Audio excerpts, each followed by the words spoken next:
F9, F9, F9, F9, F9, F9, F9, F9, F9, F9, F9. Yeah, F9. Here we go. F9, F9, F9. All right, we're done.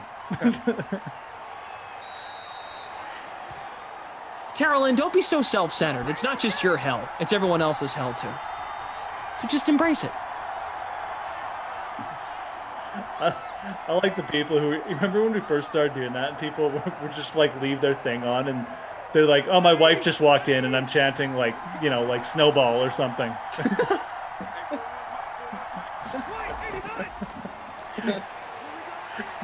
Thanks, guys. My dog's giving me weird looks. Yeah, well, some people would actually chant it on their own, which I loved. That is truly phenomenal. Like those of you that will just sit in front of your computer, phone, iPad, in your home office, your living room, and you're shouting along. Can some of you share if you actually do that and be honest? Because if you do, I know some people did it early on.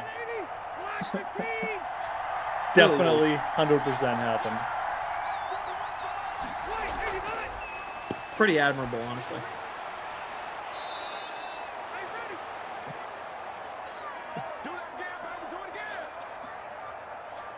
Poppy Herb says he still does it.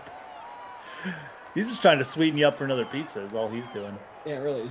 He's trying to butter up my popcorn, you know? Poppy, you got your pizza. Jace, you know what you should be doing, Poppy? You should be trying to Instagram or Twitter message Jace Sternberger and get his autograph or something. Yeah, no kidding. I love how that hit in like the first, didn't it hit in like the first quarter too or something? I don't know if I can read this particular word on the air, but PG's D-Man says, how do you think I just did it? You dummies. Meaning like, well, of course I yell it out. There's no other way.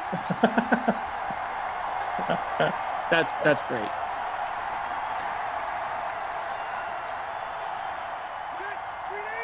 Carbon rods, yes, this is a bit of a clown show. It's the end of the night. It's a way to let it all out. We got to this point. 4th and 27. Phillip Rivers! Oh, I thought he got it. That's it, yeah. Mr. Miyagi. WTF is going on? We're training, Mr. Miyagi. Training for a great sim finish. Poppy says might still get another shot here. True. Oh, David Johnson, number 3. Nobody took David Johnson with the pizza deal, man. You guys. I would have been in on 2 touchdowns. He's got 3. He's got 3. He's got the trifecta. Have we done that before? David Johnson. I don't know if he's ever done that before. He's basically had 3 rushes in this entire game, it feels like. They've all been at the 1-yard line. Wow, that might be a first for David Johnson. Ah, no, wait. He had 3 against Baltimore a long time ago. But most times it's 0. He's had a handful of 2 touchdown games. He had 40 touchdowns before the start of this game. So. Javier, yeah, he was $7,000 to play tonight. David Johnson. Wow.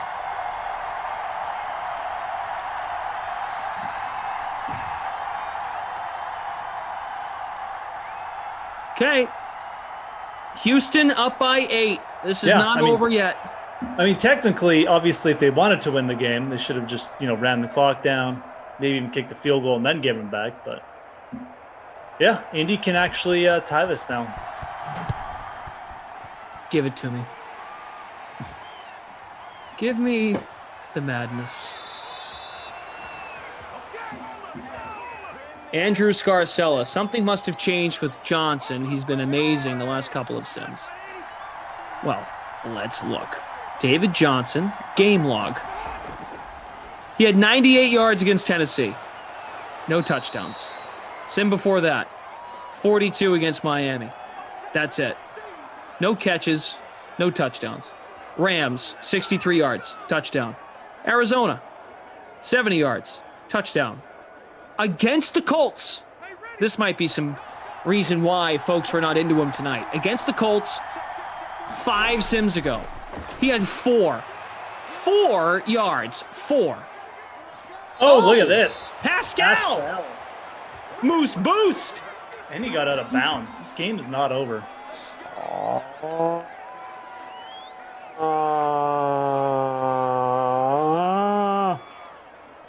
All the way to the 36. I mean, Andrew, he's been fine. And when they're at the goal line, he might touch the ball.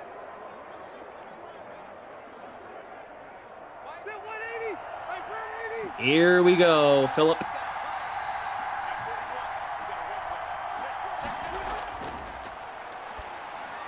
Drops it off to Hines. Cena says Johnson's last game between the two teams. No touchdowns, only 4 yards. Yeah, David Johnson is a guy. Either he gets like a touch on the goal line and converts it, or he basically just like, he ain't going to get you much, man. Bum, bum, bum, bum, bum. Play action, Phillip. Over the middle, first down to guess who? Burton. That's the bonus. 8 catches. Oof. Someone should have been in on him, too. For 125. Bonus and a touchdown. Wait, was someone in on Trey Burton? Yeah, he's going to have 2 touchdowns in the bonus. Oh, 2 touchdowns. So, if the Colts tie it, and he scores, and they get the game winner in overtime. Never know. The pizza deal lives. Still alive. Andrew says, amazing might be the wrong word. Well, Andrew, I'm with you, man. I was genuinely curious if what you said was true. So there's the data. Dems the stats. R.I.P. Burned 1 timeout. Oh, he's End going. zone. Oh, Pascal. Pascal, too. Phillip Rivers is well over the bonus, too. 375 and a touchdown. Didn't burn a timeout there, so that's in their favor. Burton with a monster game. Rivers, big game. Paris Campbell. Yeah, Campbell's got the bonus.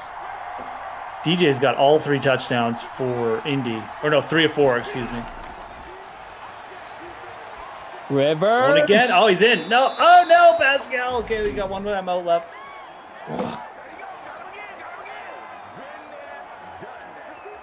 They still got to convert the 2-pointer. Here we go. Even if they get a touch. Just add some water. This feels ready. like Phillip Rivers, like 15-yard sack territory, though. I'm not going to lie. Trips right. Burton on the left side of the formation. Phillip. No. Touchdown, Trey Oh, Burton. it's Burton. No! Wow. Wow. The Burton prop is alive all of a sudden. This is interesting. Wow. This is what happens when we do pizza deals. The games just get spicier, right? Like somehow, some way. Let him go. Very poor choice of words. Reggie Berry. Yup. Burton touchdown. Gian says, let's go. Now this is it here. We need this to keep the pizza deal alive and the game. Rivers. Lux. He got it. Hines flashes open. Wow. Oh, Mike Bizzle informs us the Canadiens won. Oh, nice. Sweet, sweet, sweet. Likenen. Terry Likenen.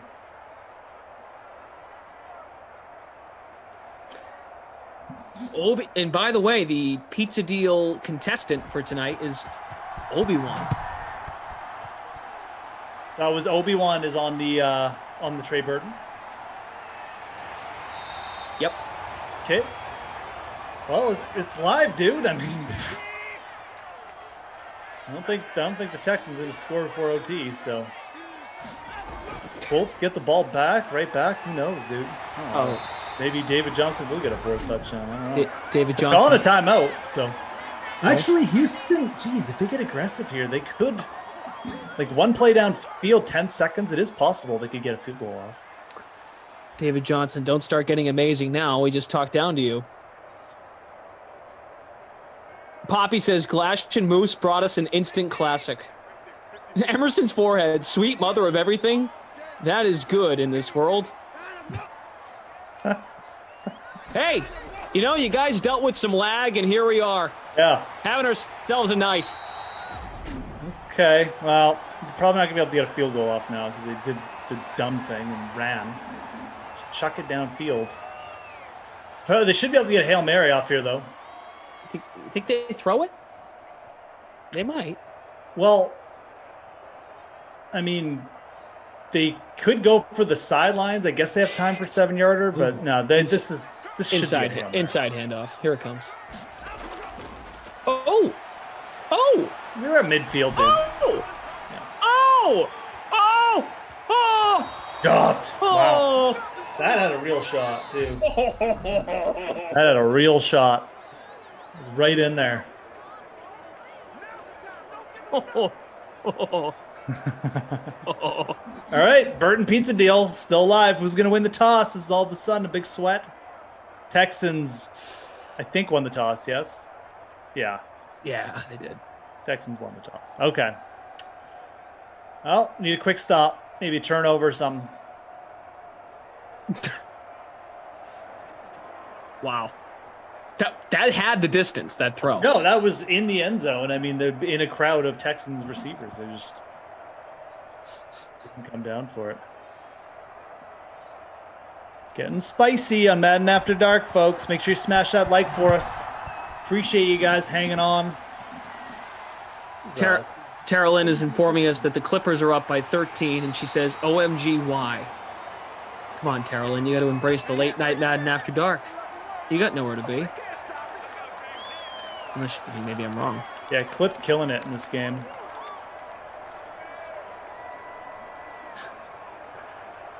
All right. Sean Griffin. If you're here, Sean, you're still in first place. Keep it up. David Johnson. 31 yards, 3 touchdowns. Where were you for the David Johnson game?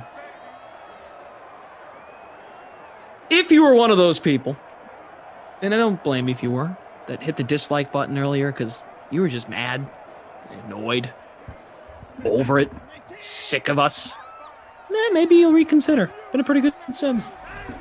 Make the like button blue. 2nd and 12. Watson, that's a bullet. Oh! Nearly picked. Remember how many times we used to say that when we first started doing these? Almost picked. Those were like some of the phrases we just kept saying over and over and over and over again. Man, I put Paul George in my captain spot in Kaufman's 10-person league, and I'm still in last. Unbelievable. Sorry to hear that. Well, I had Cameron Payne in there. Better not have captained him. Nope, get made fun of. I also haven't made a basketball lineup in about 3 months, so I don't know what's going on here. Anyways, no one cares. All right, I got the Texans first down. Threatening to wreck this Stray Burton possible.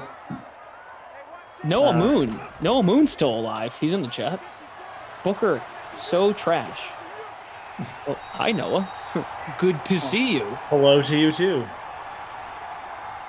Noah Moon, there was a rumor going around that you were gone. Nowhere to be found. CJ71, Glash, you made my cat turn his head sideways.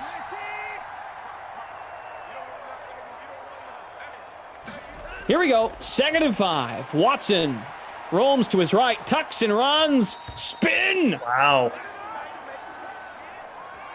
It's effort right there, folks, for you. There's a good energy in the sim. Terrellin, of course I didn't have to read that to the chat. But I did. David Johnson. Texans just want David Johnson to score a 4th touchdown. Apparently. Mike Bizzle says, is this 14 commentator league set up yet? Nope. We were talking, who was I talking to about this? I think it was Lamarca, Jeff. We're trying to figure out how we can get, Freeze Pops, Christian, Rossi. So Lamarca said we should kick out Buchanan, Edlow, and Garrion since they don't do Sims anymore. Terrell Lynn, we get Terrell Lynn in the league. Well, Terrell Lynn's already been in the league. So Terrell Lynn, Jesse. Even Jesse might deserve to get kicked out because, just saying. I mean, you don't see Jesse in Sims. Well, we could do the one with like Bukes and Garrion from last year, and then we could just create like a Madden only one. Basically, do 2 leagues. All right. I'm in. You're in. That makes 2 of us. Yeah.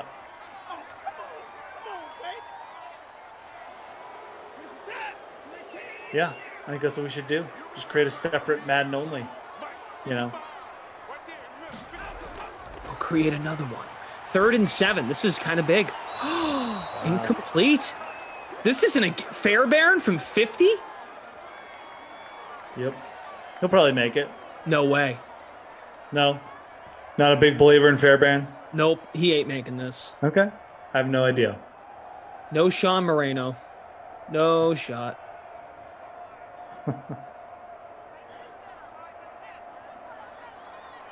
You seem very confident. This isn't going in. Short. He got it. But the game continues. The game continues.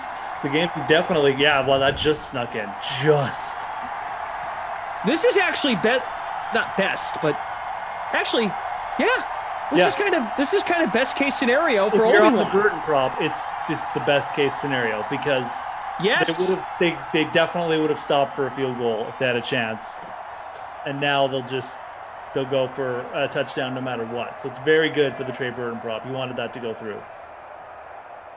Obi-Wan. It's not over. It's not over. I have the high ground and the pizza up here, Anakin. See this, not. Hey Poppy, sorry if you're listening, but not Jace Sternberger catching his 2nd pass in the 2nd quarter. This is why the pizza deals. Like, this makes it fun. It comes down to the final chance. This is a good little sweat here. There are about 50 people on Twitch. That's fantastic. 215 on YouTube. Receivers are spread out, and look who it is. Trey Burton to the 41. Burton. Oh my God. It could hit. Poppy, why are you? I'm not Koff. I'm Glash.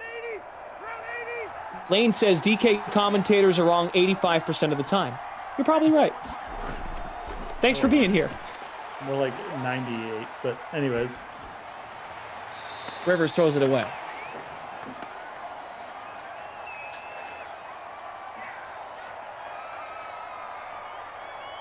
Jellyfish, you are correct. The Colts are 1-11 in this sim season. Can the Colts get their 2nd win? And can they do it? By the arms of Trey Burton. Trey Burton. Go Phil. Go Phil. Oh boy. Well, we're getting a little. It's 3rd and 10 here. If they get stopped, this game ends. So this is do or die. Oh man, Phil Rivers come through. It's 3rd and 10. I'm starting to get tired. This game's been going on for a long time.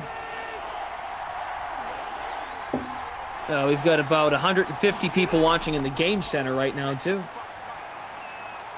Oh no. Why did? Yeah. All right, here it is. 4th and 11. Lost a yard. This Burton thing's on life support, people.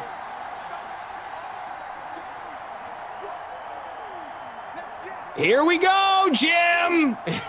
Here we go, Jim. they gonna do? What are they gonna do? You gotta throw it, Phil. Throw it. Oh! Oh, he got it! Oh! 15-yard line. Oh! Oh! The pizza lives! Dude, this honestly, if this hits, this is gonna be like the biggest pizza deal comeback in history, man. Wow! Trey Burton didn't he didn't have the bonus. He had no touchdowns with about 4 minutes left in the game. Like legitimately, he had none of them. He had none of the things ticked with 4 minutes left in the game. If he catches a touchdown here, this is like all time. This is like Lake Placid 1980 stuff here. This is. Here we go, Jim! Rivers! Okay.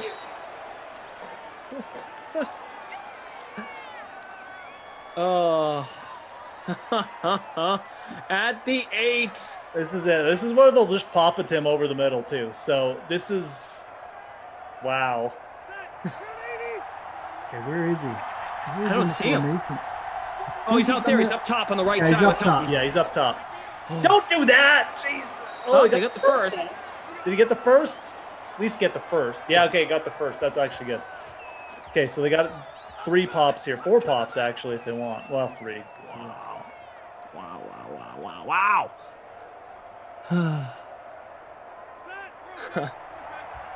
wow. Ken says, down below. who knew thought this game would be a dud? He's Not the in case. line now, down below. Is he going to squeeze out? No, they're going to run it. No, don't get it! Oh, oh, such a good sweat. Oh, well. Marlon Mack stole the pizza deal from Obi-Wan. Those were not the pizzas you were looking for, Obi-Wan. Sorry, pal. Good effort, though. Actually, You though. made the sim. Actually, I mean, the fact that he got the touchdown at the end of regulation, they get the 2-point conversion. Wow. That was fun though. That's how the pizza deals need to go. That's how they work, people. Come down. You're sweating that last play. Man. Obi-Wan, you want to have a press conference after this? Yeah. to react to the sweat? Wow. All right. Good Well, stuff. I think we know who the player of the game is. 10 Still for Trey Burton. 10 catches, 144 yards, and a touchdown. 50.1 in the captain spot. Yeah. I mean, shout out to David Johnson with the 3 touchdowns, but he really didn't do anything else. Definitely Trey Burton for player of the sim, and oh my God, who should we pick for? I don't even know here. They're not my kid. Oh, what about Brandon Cooks? Yeah, Cooks, 4 catches. He was 41% owned. 7.7 points for Cooks. That's terrible for how many points for considering how many points we had in this game. Cooks really didn't do anything. So John Griffin, man, you really you crushed it. You were in control of this thing from the start. 156.24 points. Trey Burton was the captain play. Watson, Rivers, David Johnson, Randall Cobb, Marlon Mack. Nice work. All right. Good deal. All right. No pizza, Obi-Wan, but nice job. And the Colts get their 2nd win in Simland. 2 wins, 11 losses. everything's happening tonight. Crazy. All right. Let's wrap this up. Let's give you the schedule for tomorrow, and then we will go. Thanks to Jim. See you next week, Jim. Thanks for your time tonight. Great work. Tara Lynn, our producer tonight, Daniel. Here we go. 11 o'clock. You'll start the day with The Sweat. 11 a.m. Eastern Time. Jesse Cofield will be joined by several guests for tomorrow. The Noon Sim, Vikings at Lions with Emerson and Rossi. 2 o'clock, Eagles at the Jets. Kenny Ducey. And you, Jeff. Kenny and the Jets and Jeff. Oh, yeah. I haven't worked with Kenny for a while. That'll be fun. There you go. 4 o'clock, Broncos at the Chiefs. Kaufman and Tommy Freeze Pops tomorrow night. at 4. And then at 6 o'clock, Kaufman and Christian. Cardinals, Bears. Between the 4 and the 6, you'll get the slate with Steve Buchanan and Matt LaMarca. Major League Baseball version of the slate. And then tomorrow night, there are only 4 sims tomorrow because of the American Ultimate Disc League. So, not Disc League, not Will Disley. Disc League. All right. We'll let you know. I'm not going to be here tomorrow. Just couldn't make the schedules work. But I'm sure Kaufman will be here to tell you about the movie experience tomorrow. Yes, and I would like to hear about that. So, all right. Good deal. Definitely. All right. Great time. Good sim. Good sweat. We hope to see you all tomorrow. I will see you all on Saturday, but have fun tomorrow here on the Dream Stream. Good night.